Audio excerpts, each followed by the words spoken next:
Hey guys, welcome back. We have a new name. Woo!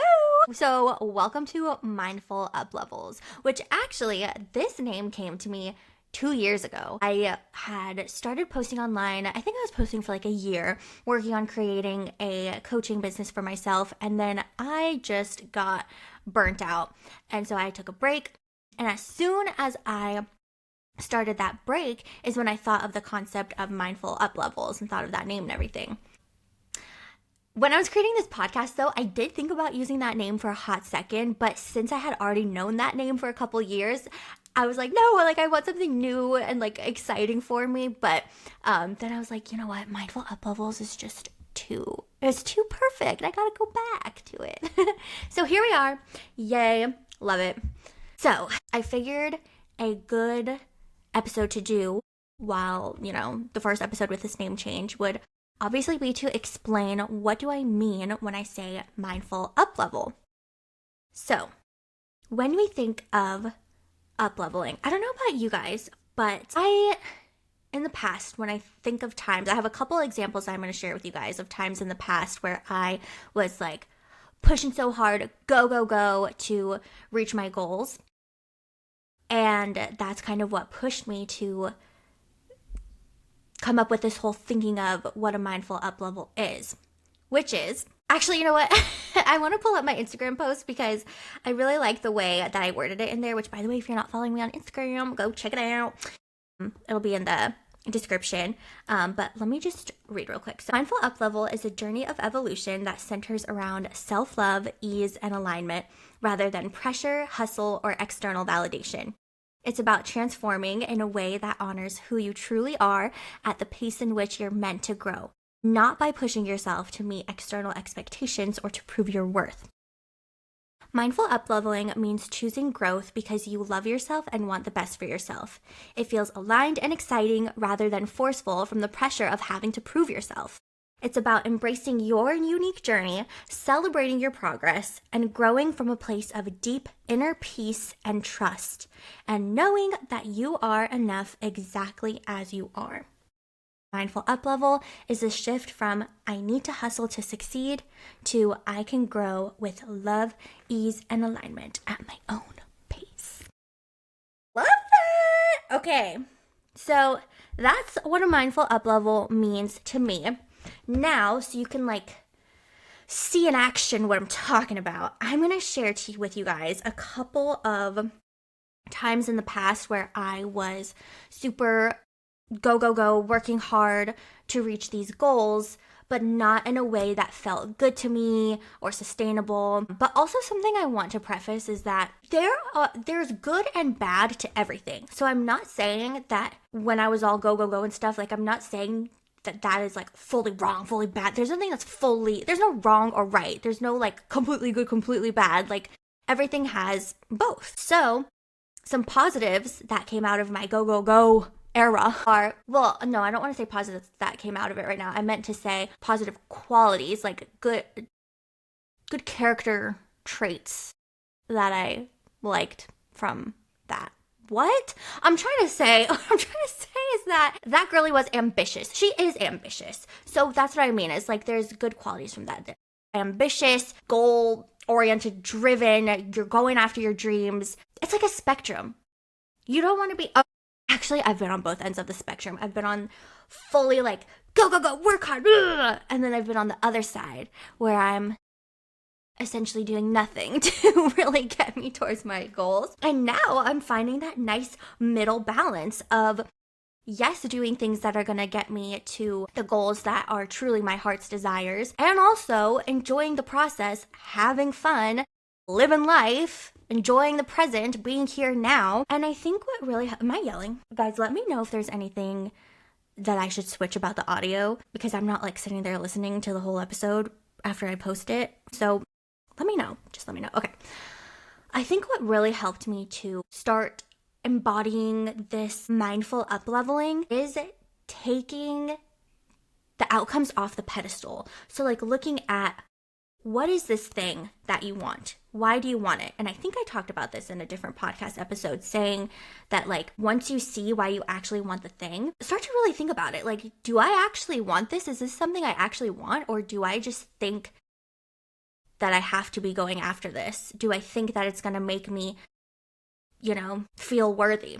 Or is there someone's approval that I think I'm finally going to get? So once you do that, and maybe you'll weed out certain desires where you're like, oh, actually, I didn't want that. But now let's go back to your actual heart's desires. So you're sure that this is what you actually want. Remember, we talked about we don't actually want the thing.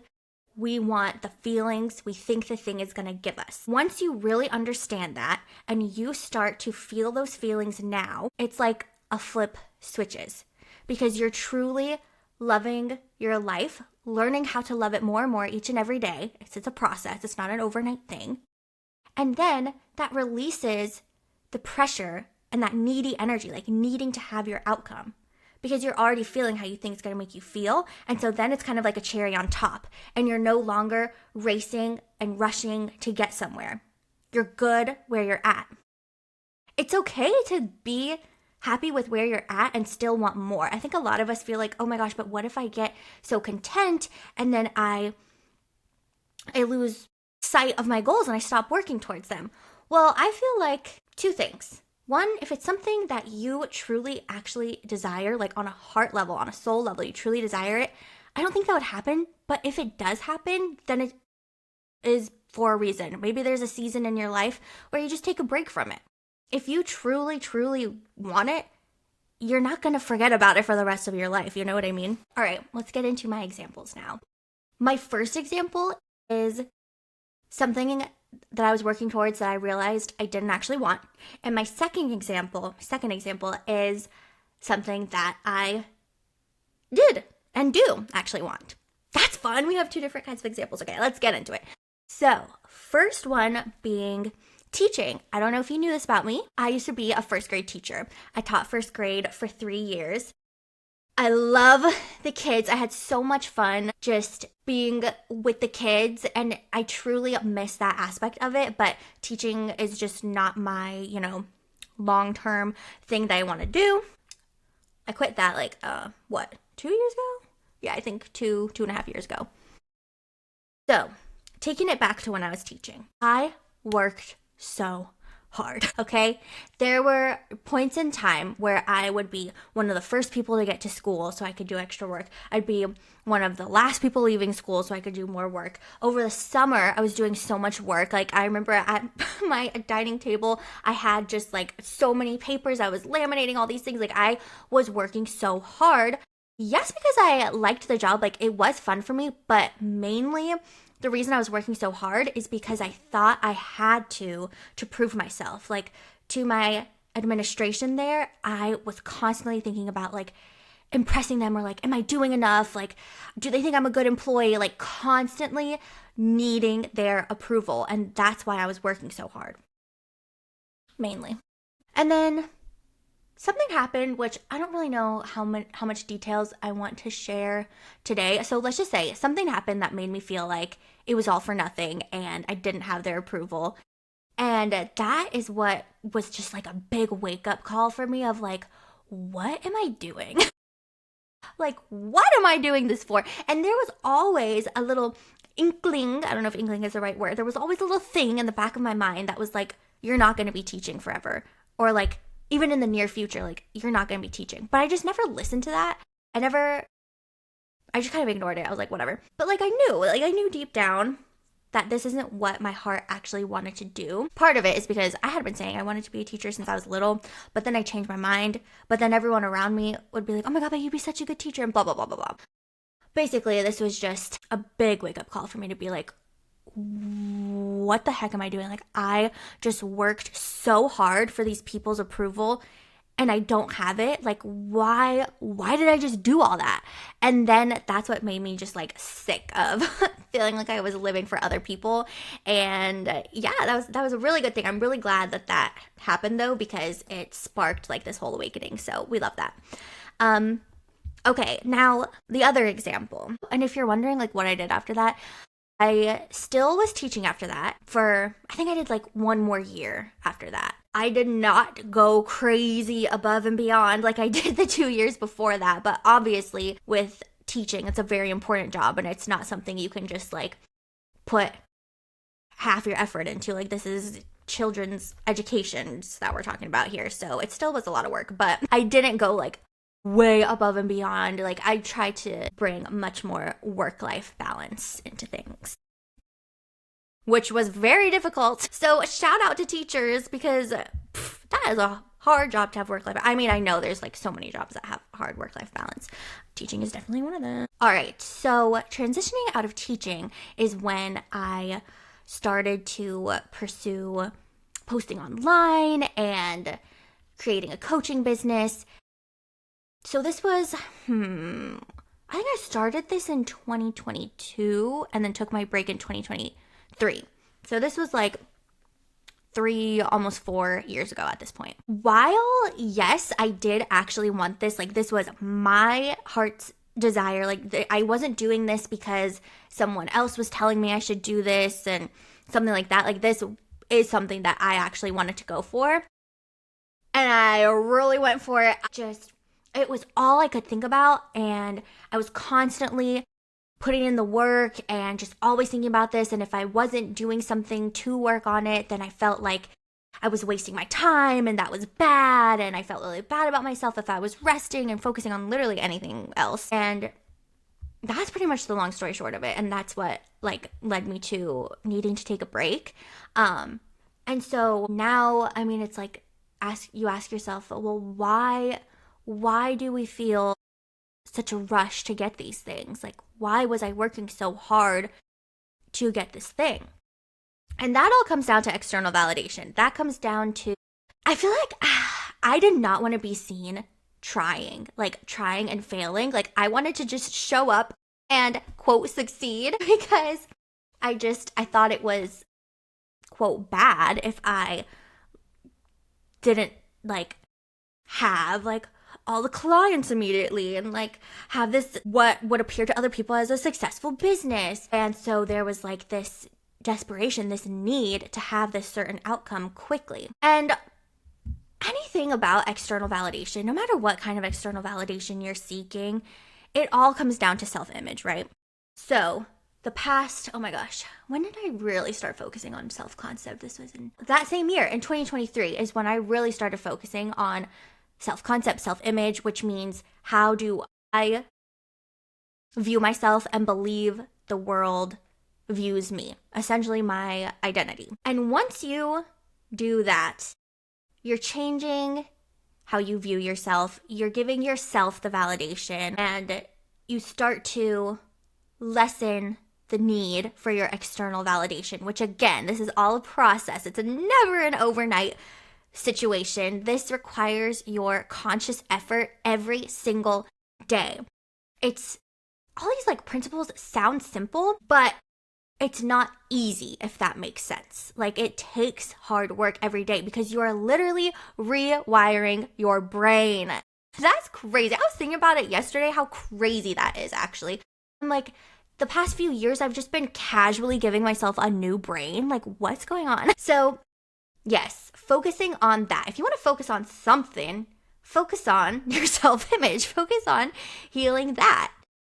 And then the world will mirror back to you the way that you are viewing yourself and believing who you are. So then you won't even need to be like searching for and like grabbing at external validation. You're just going to get that validation, but it's not going to be such a humongous deal to you anymore because you already feel that way within yourself. Like, think about when you've had a really good hair day, like you just loved the way your hair looked. You're already loving it so much. You're already so happy about your hair. And then when other people compliment it, it's like a cherry on top. It's not like, oh, I'm feeling bad about my hair today, and then someone tells you that they like your hair, and then you're like elated, like, oh my God, they liked my hair. Thank goodness. My hair looks good to someone. I'm okay. You know what I mean? Like, did that make sense? Okay. I hope that those things I shared were helpful for you. Well, maybe I should share how I'm feeling now so you could see Okay. Well, I guess I did really explain what a mindful up level is. Okay, so now, yeah, let's bring this together. Let's close the loop. Now that I have been working on my self-image and working on all those things I said about feeling the feelings, now taking things off a pedestal, not needing things so badly. As I've been working on that and prioritizing fun, then things feel more balanced. That's also a big goal that I have, is making working towards our desires fun, because also this journey is like never ending. Like, it's not like you're just working for a little bit and then you meet your goal and then you're like all set. Well, maybe, I mean, I don't know. Everyone's different, but it's like essentially we're kind of always going to be working towards something. And so if you're always focused on the goal and like hustling towards the goal, then you're always going to be in a constant loop of hustling. Because think about it. Hustle, hustle, hustle, get the goal. Okay, you're happy for a little bit, it wears off. Where's the next thing? New goal, hustle, hustle, hustle, get the goal. And you know what I mean? Like, if you're not enjoying that process of getting to that goal, then what is the point? So I don't know about you guys, but I am very much on a mission to make life just so much fun. Like, I truly believe that we can have so much fun. I am on a mission to prove it.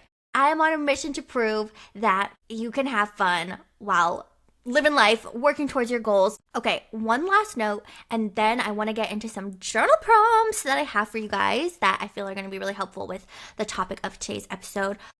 But one last note is I feel the need to, maybe someone needs to hear this. No, definitely someone needs to hear this. Otherwise, why would I feel like saying it? I invite you to start paying more attention to the way that you are speaking towards yourself. I think that's very much going to help with this process of shifting into more mindful up levels, a more softer, gentle approach to reaching our goals, okay? So start to become aware of how you talk to yourself. And I know it can be uncomfortable to start to change the way you're talking to yourself and start to show yourself more compassion and kindness. I know it's uncomfortable because I specifically remember feeling that way a few years ago.